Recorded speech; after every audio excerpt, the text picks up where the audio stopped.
Director Gabbard, I didn't intend to get into the Jeffrey Goldberg story, but something you said has sort of puzzled me. According to open source reporting at 11:44 on the morning of March 15th, Secretary Hegseth put into this group text a detailed operation plan, including targets, the weapons we were going to be using, attack sequences, and timing. And yet you've testified that nothing in that chain was classified. Wouldn't that be classified? What if that had been made public that morning before the attack took place? Senator, I can attest to the fact that there were no classified or intelligence equities that were included in that chat group at any time. So, and I so the defer, attack sequencing and timing and weapons and targets you don't consider to should have been classified? I defer to the Secretary of Defense, the National Security Council on that question. Well, you're the head of you're the head of the intelligence community, and you're supposed to know about classifications. So your testimony very clearly today is that nothing was in that set of texts that were classified. I'll follow up on Senator Wyden's question. If that's the case, please release that whole text stream so that the public can have a view of what actually transpired on this discussion. It's hard for me to believe that targets and timing and weapons would not have been classified. Well, let me move on. You approved this report, this annual report, prepared by the Office of the Director of National Intelligence. Is this submitted to the White House routinely in anticipation of its public release? I don't know what you mean by submitted routinely. Was this report submitted to the White House before its release today?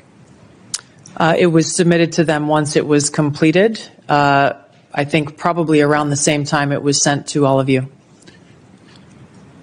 I want to move on. One note that surprised me, I've been on this committee now this is my 13th year. Every single one of these reports that we have had has mentioned global climate change as a significant national security threat, except this one.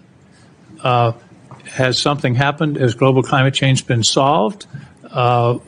Why is that not in this report? And who made the decision that it should not be in the report when it's been in every one of the 11 prior reports? I can't speak to the decisions made previously, but this annual threat assessment has been focused very directly on the threats that we deem most critical to the United States and our national security. Obviously, we're aware of occurrences within the environment and how they may impact operations, but we're focused on the direct threats to Americans' safety, well-being, and security. How about how they will impact mass migration, famine, dislocation, political violence, which is the finding, by the way, of the 2019 annual threat assessment under the first Trump administration? You don't consider that a significant national security threat? For the intelligence community, being aware of the environment that we're operating in is a given. What I focused this annual threat assessment on, and the IC focused this threat assessment on, are the most extreme and critical direct threats to our national security. Let me ask a direct question. Who decided climate change should be left out of this report after it's been in the prior 11? Where was that decision made? I gave direction to our team at ODNI to focus on the most extreme and critical national security threats that we face. Your direction include no comments on climate change? Senator, as I said, I focused on the most extreme and direct national security threats. That's not a response to my question. Did you instruct that there be no finding in terms of climate change in this report? I don't recall giving that instruction. Final questions in a few short seconds that I have left. You all concede, and it's in the report repeatedly, about the cyber danger from China, from Russia, from Iran. Why then is the administration deconstructing CISA? 130 people fired. The General Hawk talked about the importance of public-private cooperation. That section of CISA seems to have been disestablished. What possible policy reason is there for undermining CISA's relationship to the states with regard to elections and to the private sector with regard to cybersecurity when the cybersecurity threat is only growing? Anybody want to tackle that? I won't speak for all of my colleagues here, but I don't believe any of us have any insight into those specific staffing decisions that have been made. Well, let me ask you this question. You've all found, the report has found explicitly growing cyber threats, including to elections from Russia, China, Iran. Do you believe that it's in the national interest to diminish our capacity to deal with those cyber issues? Yes or no? President Trump is focused on effects and making sure that the people that we have and the resources that we have are focused on our national security. He and his team recognize that more people doesn't necessarily always mean better effects. Those are some of the things that are driving the changes that we're seeing across the administration, is getting all of our agencies back and focused on their core mission. General Hawk, do you agree that... Senator King, your time has expired. Time is up. Thank you.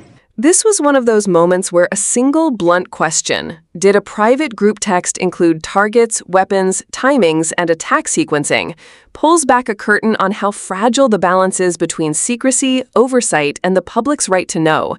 It matters because we're not just talking about abstract words on a phone.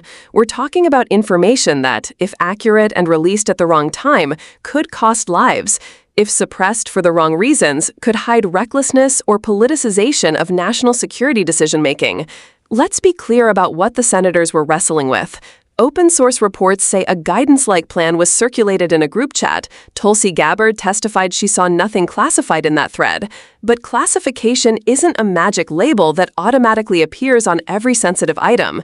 There are two different things at work: whether information is legally classified under the intelligence community and DoD rules, and whether that information is operationally sensitive, what professionals call OPSEC, operational security, or CUI, controlled unclassified information. Something can be unclassified on paper, yet still dangerously specific. The difference between will strike in Sector X and will strike grid coordinates 12.345, 76.543 at 1100 hours with munition Y is the difference between analysis and a roadmap. Who decides what's classified? Agencies with original classification authority, OCA, for example, the Department of Defense, the intelligence agencies, or the White House, when acting through an authorized channel, make that call.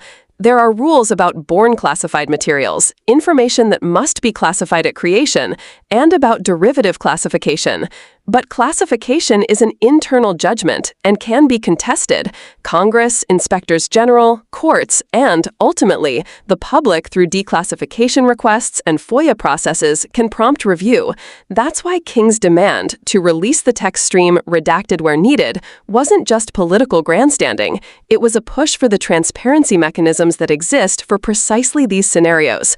Why would releasing the chat matter? If the alleged content truly included targeting, timing, and weapons, a leak before an operation could have enabled adversaries to evade, prepare defenses, or target friendly forces.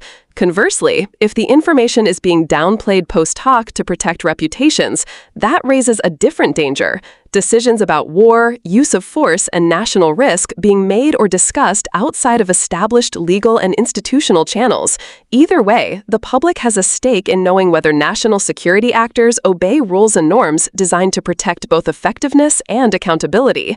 King's broader line of questioning about why climate change was omitted from the DNI's annual threat assessment after being included for years, and why staffing at cyber defense bodies appears to be shrinking even as cyber threats grow, pulls all of this into sharper focus. The intelligence community's public assessments don't just inform policy, they orient budgets, planning, humanitarian readiness, and diplomatic posture. Taking climate out of the headline press could reorient priorities away from long-term drivers of instability, famine, displacement, resource wars, at precisely the moment when those dynamics are accelerating. Cutting staff at agencies that coordinate with state and private sector cyber defenders undermines the practical capacity to protect elections, hospitals, and infrastructure. These are not abstract line items. They are the scaffolding that keeps communities safe and infrastructure resilient. There's also a human side to this. When an official suggests releasing the chat once it's safe, that safety threshold needs definition. Redactions to protect sources, methods, and victims are legitimate, but endless delay, vague justifications, or inconsistent application of classification fuel suspicion that the purpose is cover, not protection. When families of service members, disaster victims, or victims of extremist violence watch transcripts disappear into black boxes, they feel the system is protecting insiders, not the public. So what would responsible next steps look like? First, an independent review, an inspector general level audit that assesses whether classification or OPSEC determinations were proper and whether any policy or legal lines were crossed. Second, selective, timed release with careful redaction, not of facts that embarrass officials, but of details that would endanger people or ongoing operations. Third, congressional oversight that ties staffing and threat assessments to demonstrable metrics. If agencies identify election or cyber vulnerabilities, Congress should demand a plan and verifiable staffing resourcing commitments. Fourth, reinstate public-facing risk assessments, climate security impacts, migration projections, election threat matrices, so the public and state and local governments can prepare. None of these are partisan prescriptions. They're practical governance. Democracy depends on checks, formal and public, because secrecy without accountability and openness without security both fail. Senators pressing nominees hard, as King did, is part of that system working, forcing an answer, creating a record, and kicking off the follow-up audits and subpoenas that transparency sometimes requires.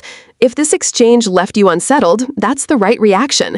These are not remote bureaucratic fights. They're about who gets to decide when force is used, how we defend elections, and whether public institutions are trusted or seen as partisan tools. Stay engaged. Ask your representatives to demand the unredacted but safely handled records, to fund the agencies that protect elections and infrastructure, and to insist that threat assessments reflect long-term risks like climate and cyber. And if you want more breakdowns that